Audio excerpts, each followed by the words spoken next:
जी अस्सलाम वालेकुम dear students, कैसे हैं आप लोग। उम्मीद करता हूँ बेटा खैरियत से होंगे। लास्ट लेक्चर में हमने जो है वो अपने लास्ट जो कंटेंट डिस्कस किया था चैप्टर नंबर 1A में से, the topic is tablet computers.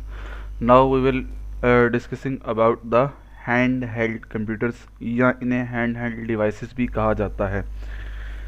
जैसे कि पिछले लेक्चर में हम इस बात को जिक्र कर रहे थे कि कंप्यूटर जनरेशन्स ने with the passage of time क्या किया, इंक्रीज़ किया और टेक्नोलॉजीज इन्हेंस हुई। अब जो टैबलेट्स कंप्यूटर थे उनका साइज़ भी कुछ यानी कि वर्थेबल था और इंक्रीजेबल था। उन्होंने कहा कि इससे भी कुछ चीज़ें लेटेस्ट की जाएं, ठीक है ना। उन्होंने, जैसे आपके पास होता है ना कि आप अपना कोई असिस्टेंट रखते हैं, पुराने ज़माने में ऐसे होता था कि फॉर एग्जांपल अगर एक बिजनेसमैन है तो वो अपने साथ अपना एक मुंशी रखता था, सिर्फ इस काम के लिए कि उसके पास एक जो है वो नोटबुक होती है और वो उसे बताता कि जनाब आज आपके इतने ऑर्डर्स पेंडिंग में हैं और आज सारा दिन आपने ये काम करने हैं, ठीक है ना। लेकिन जब कंप्यूटर डिज़ाइनर्स ने ये देखा कि क्यों ना हम जो है आदमी के साथ एक ऐसा डिजिटल असिस्टेंट हायर कर दें, एक ऐसी डिवाइस हायर कर दें कि वो काम जो एक यानी कि वो मंथली पे देता है एक बंदे को, उसने एक मुंशी रखा हुआ है और वो उसे बताता है, वो सारा उसका डाटा मैनेज कर रहा होता है, उसका जो है वो खाता देख रहा होता है कि किस बंदे से पैसे देने हैं, किससे देने हैं और आज हमने कौन कौन से टास्क परफॉर्म करने हैं। तो उन्होंने क्या किया, हैंड हेल्ड कंप्यूटर्स ईजाद कर दिए, जिसे हम पर्सनल डिजिटल असिस्टेंट भी कहते हैं। PDA स्टैंड पर PDA, पर्सनल डिजिटल असिस्टेंट से क्या मुराद है कि वो अब उसने इंसान की जगह ले ली, कि इंसान के हाथ में क्या है, हर वक्त उसका हैंडल डिवाइस है, वो अपना सारे का सारा डाटा उसमें सेव कर लेता है। अच्छा, दूसरा फीचर क्या है कि नोट टेकिंग और कॉन्टैक्ट मैनेजमेंट, ठीक है। फॉर एग्जांपल कोई नोट लिखने, यानी कि आपने लिखना है या कोई रिमाइंडर लगाना है कि जी कल मुझे किसी इंपॉर्टेंट मीटिंग के लिए जाना है, तो आप इजीली क्या कर सकते हैं, हैंडल डिवाइस आपके पास है, आप किसी मीटिंग में हैं, आपने उसका रिमाइंडर लगाना है, तो आप फ़ौरन से क्या करें, अपनी डिवाइस को ऑन करें और अपना कोई नोट लिख के सेव कर लें और उसको रिमाइंडर से के साथ अटैच कर दें।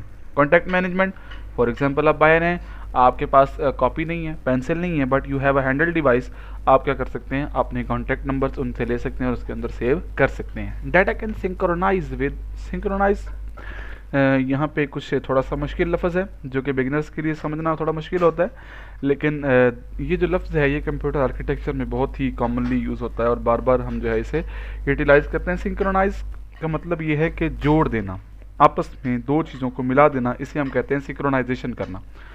तो वो कहते हैं कि जो जी ये जो डाटा है ना हैंड हेल्ड कंप्यूटर्स का, ये सिंक्रोनाइज होता है बेटा डेस्कटॉप। वो कहते हैं कि हो सकता है कि आपकी जो डिवाइस है हैंडल कंप्यूटर्स, ये एक फुल फंक्शनल डिवाइस ना हो, ये सिर्फ एज अ वर्चुअल असिस्टेंट काम करे, ठीक है। आप इस डिवाइस को यूज़ करते हुए जो भी डेली का डाटा प्रोसेस करें वो डाटा आपके डेस्कटॉप पे जाके सेव हो जाए, और अगर आपको यानी कि हो, क्योंकि वो छोटी डिवाइस है ना, हो सकता है उसकी मेमोरी इतनी ज़्यादा ना हो कि वो बहुत लार्ज अमाउंट ऑफ डाटा जो है वो पूरे महीने का रिकॉर्ड सेव कर सके, तो आप क्या करेंगे, अपने डेस्कटॉप से उसे कनेक्ट कर देंगे कि आप डेली का जो डाटा यानी कि अपनी डेली की जो प्रोग्रेस होगी उसका एक बैकअप लेंगे और उसको कहाँ पे रख देंगे, डेस्कटॉप के ऊपर।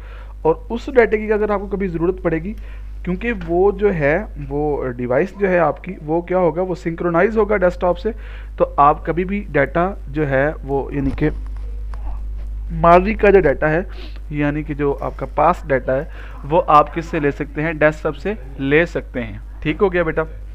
तो अब इसमें आगे देखते हैं कि हमारे पास ये फर्दर इसमें यानी कि आप बुक में जाके इसको पढ़ सकते हैं कि क्या क्या चीज़ें जो हैं हमारे पास कंपैरेटिव एनालिसिस में ये चीज़ें शामिल आती हैं।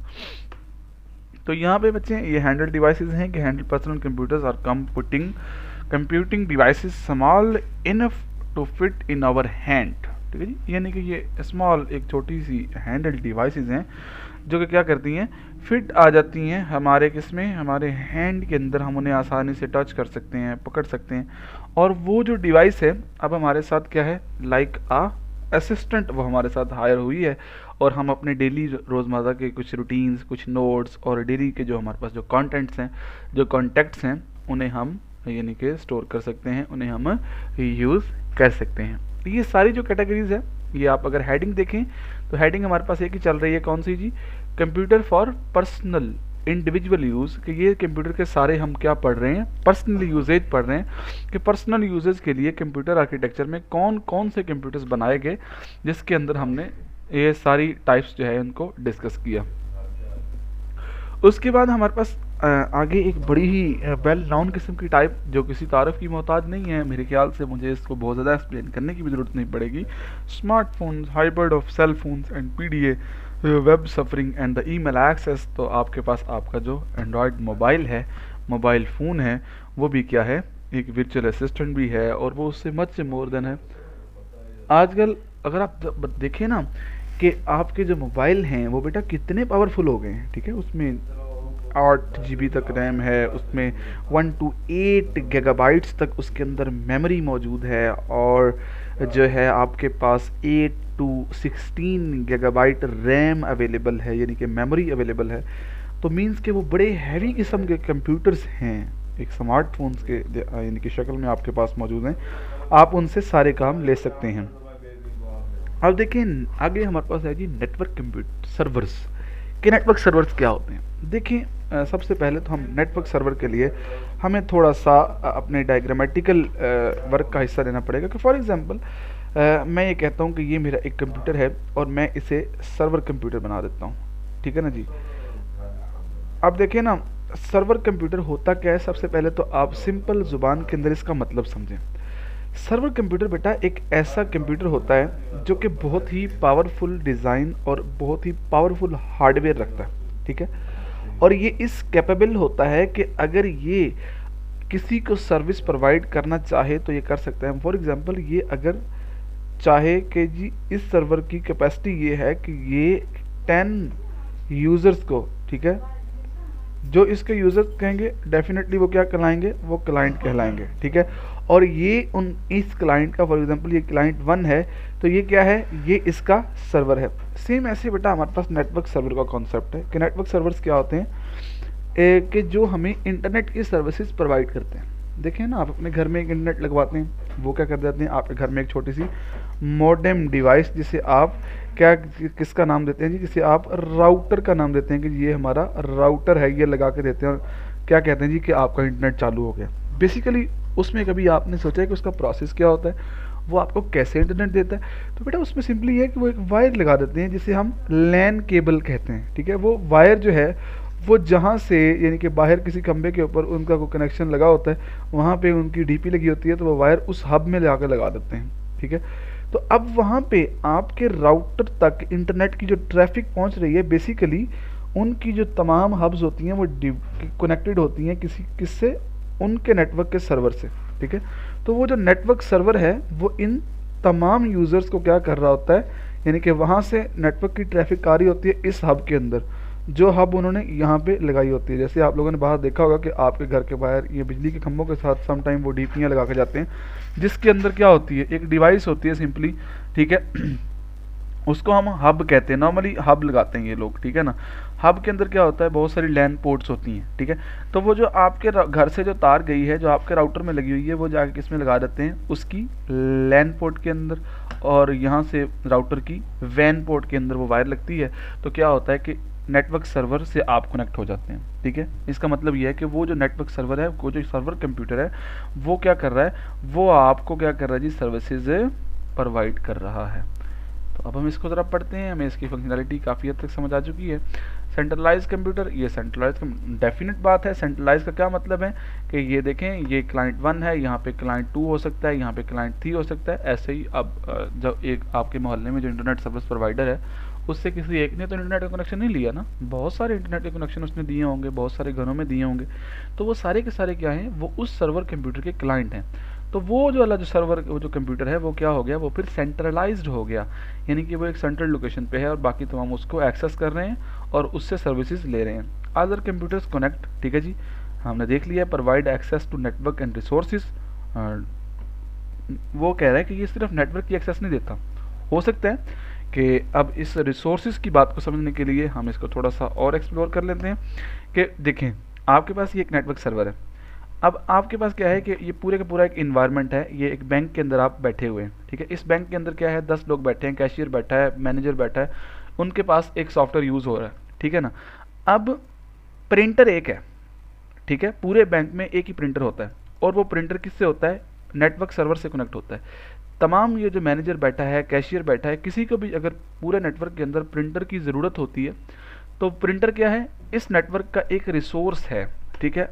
तो अब ये वाला जो बंदा है, अगर इसने प्रिंट की कमांड भेजनी है तो ये किसको सेंड करता है, ये रिक्वेस्ट करता है सर्वर को कि भाई ये मेरा डॉक्यूमेंट है, ये ज़रा प्रिंट तो करवा दो।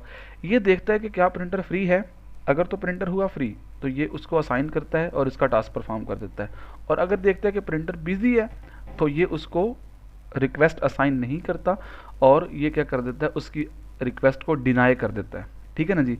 इसी तरीके से अगर at the same time for example ये 3 बंदे हैं, कैशियर है, मैनेजर है, अकाउंटेंट, यानी कि इस तरह के बहुत सारे लोग बैठे होते हैं बैंक्स के अंदर, चेक क्लियरेंस करने वाला, अगर ये तीनों लोग रिक्वेस्ट पुट करते हैं कि हमें प्रिंटर चाहिए, तो फिर ये क्या करता है, फिर ये एक क्यू मेंटेन करता है, क्यू एक लाइन बना देता है कि भाई जो पहले आया फर्स्ट कम फर्स्ट सर्व का जो एल्गोरिदम है उसे, यानी कि ये इम्प्लीमेंट करते हुए ये इस चीज़ को इंश्योर करवाता है कि जो जॉब पहले बेड की गई थी उसको पहले जो है वो सर्वाइव किया जाता है। तो ये बहुत इंपॉर्टेंट है जी, ये type exam point of view, for paper point of view, तो आप इसे देखेंगे often simply a powerful desktop. और ज़ाहिरी बात है कि ये कोई, यानी कि नेटवर्क सर्वर जो है ये कोई खलाई मखलूक नहीं है, ये कोई बहुत ही अजीब चीज़ नहीं है, ये भी सिंपली एक कंप्यूटर होता है डेस्कटॉप कंप्यूटर की तरह, जिसे किसी डेस्क या फ्लोर के ऊपर जो है वो रखा जाता है। तो ये मेन टॉपिक है, आप इसको जो है वो यहाँ से नेटवर्क कंप्यूटर के लिहाज से, यानी कि यहाँ से नेटवर्क सर्वर्स पढ़ सकते हैं। और ये बेटा हम अपने यानी कि ये वाले जो नेटवर्क सर्वर्स हैं, अभी तक हमने जो पहले जो कंप्यूटर्स पढ़े थे वो इंडिविजुअल यूज़ तक थे। अब जो नेटवर्क सर्वर की बात यहाँ से आई है बेटा, तो ये कंप्यूटर का यूज़ है किसके अंदर, ऑर्गेनाइजेशंस के अंदर, कि बड़े बड़े इदारों और ऑर्गेनाइजेशन में नेटवर्क सर्वर का क्या, यानी कि कंप्यूटर का क्या रोल है, ठीक है। पहले हमने कंप्यूटर देखा था इंडिविजुअल यूज़, कि इंडिविजुअली कंप्यूटर कैसे यूज़ होता है, कैसे हम उसको यूज़ करते हैं, डेली लाइफ में हमने इसको डिफरेंट टाइप्स देखी। अब वो कंप्यूटर्स जो हमें ऑर्गेनाइजेशन लेवल पे दिए गए, कि आप अगर आपने एक पूरी ऑर्गेनाइजेशन के मालिक हैं तो फिर आपने कंप्यूटर्स को कैसे कैसे यूज़ कर सकते हैं, तो उसके लिए फिर ये डिफरेंट टाइप्स ऑफ कंप्यूटर्स हमारे पास अवेलेबल हैं। तो बेटा ये आपकी बुक है, यहाँ से आप नेटवर्क सर्वर्स को अच्छे तरीके से स्टडी करें, इसमें आपको वो तमाम बातें जो हमने अभी यहाँ पे डिस्कस की हैं इंशाल्लाह वो आपको मिल जाएंगी। फिर भी अगर कोई प्रॉब्लम हो तो just free to ask me, और मुझे आप कमेंट में शेयर कर सकते हैं जी, और आपको इंशाल्लाह एज मच एज पॉसिबल उसका रिप्लाई भी मिल जाएगा। वीडियो की लेंथ काफ़ी लंबी हो गई है, तो इंशाल्लाह we will discussing the next topic in the next session. Thank you very much जी, अल्लाह हाफिज़।